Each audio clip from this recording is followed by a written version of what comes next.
You deserve someone na magsasabi sa'yo na, mahal, gaano man tayo kalayo sa isa't isa, hindi ako gagawa ng bagay na ikakasira ng relasyon natin dalawa.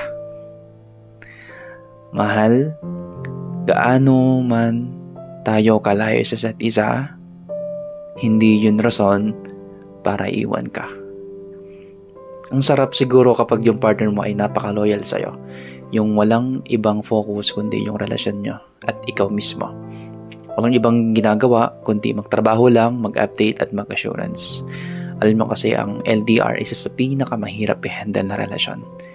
Samot-saring problemang mararanasan nyo at sangkatutak na tukso ang tarating sa inyo. Ang tukso kasi hindi mo maiiwasan yan, pero kaya nyong labanan dalawa. Hindi mo yan kayang labanan mag-isa kasi matutukso ka at hindi ka makakapag-isip ng tama.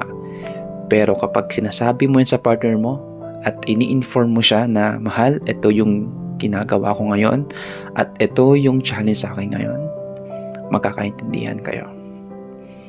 Always remain calm and faithful to your partner because no matter what, siya pa rin ang pipiliin mo kung siya talaga yung mahal mo.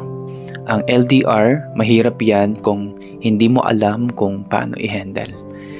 Pero kapag open kayo sa isa't isa at lagi kayo nag-uusap, malalagpasan nyo lahat ng mga nangyayari sa inyo. Kapag nalagpasan nyo lahat ng problema nyo at nasurpass nyo lahat ng mga challenge sa relasyon nyo, hindi na kayo basta-basta natitinag at hindi na kayo basta-basta nag-give up. Dahil alam nyo na kung paano patakbuhin ang relasyon nyo at alam nyo na kung paano patagalin pa ang pagsasama nyo.